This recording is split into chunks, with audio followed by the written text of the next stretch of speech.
Mini গার্ডেনে সবাইকে স্বাগত। ড্রাগন ফলের গাছ।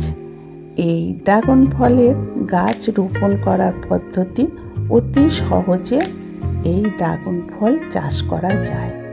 এই গাছের একটা মাত্র ডাল কেটে সেটাই রোপণ করলে অনেক বেশি গাছ হয়ে যায়, এর থেকে অনেক শাখা পোশাখা ছাড়ে আর প্রচুর ডালপালা ছড়ায়, তার থেকে ফুল ফল পাওয়া যায়। এখানে আমি 3টে গাছ লাগিয়েছিলাম পরপর ছোট ছোট, তারপর থেকে অনেকগুলো শাখা পোশাখা বেরিয়েছে। সেই শাখা পোশাখা থেকে আমি নতুন গাছ তৈরি করেছি এবং তার থেকে এই এত গাছ হয়ে গেছে আর সেই গাছেই ফল ধরেছে। গ্রীষ্মের প্রথম থেকেই এই ফলের কুঁড়ি এসে গেছে, তার থেকে ফুল, ফুল থেকে ফল।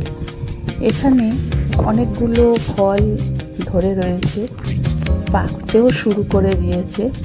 প্রায় 10-12খানা ফল এখানে পাখার মুখে।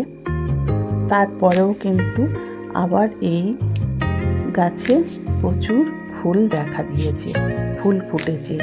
আর এই ফুল সাধারণত রাত্রে ফোটে, 8টার পর থেকে এই ফুল ফোটে।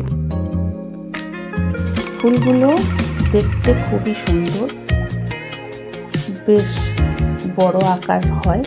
এই ফুলগুলো অপূর্ব লাগে এই ফুল যখন ফোটে, আর সুন্দর একটা গন্ধ বার হয়, মিষ্টি গন্ধ বার হয়।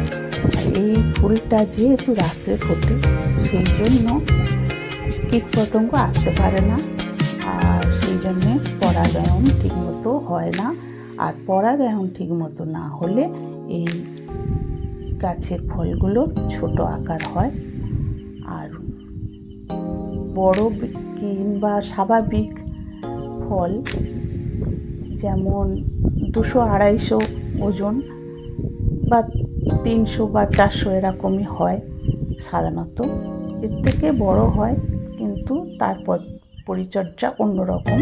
কিন্তু আমরা কোনো রকমভাবে স্প্রে করি না, সেই জন্য, বা ভিটামিন স্প্রে করি না, সেই জন্য ফল অত বেশি বড়র দরকার নেই। যেহেতু আমরা বাড়িতে এগুলো খাওয়া দাওয়া করি, সেই জন্য আমরা এই ফুল যখন ফোটে, ড্রাগন ফুল রাত্রেবেলা, তখন রাত্রেবেলা এসে পরাগায়নটা হ্যান্ড পলিনেশনের মাধ্যমে করে দিই।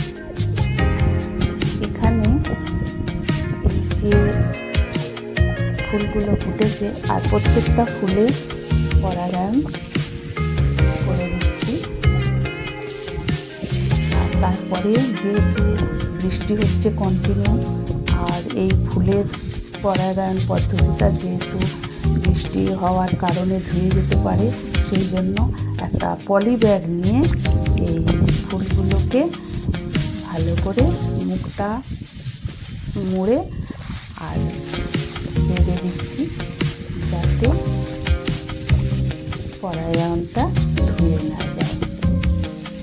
আর কন্টিনিউ বৃষ্টি হলে এই ফুলের মুখে যদি জল পড়ে, তাহলে কিন্তু ফুলটাও পচে যেতে পারে।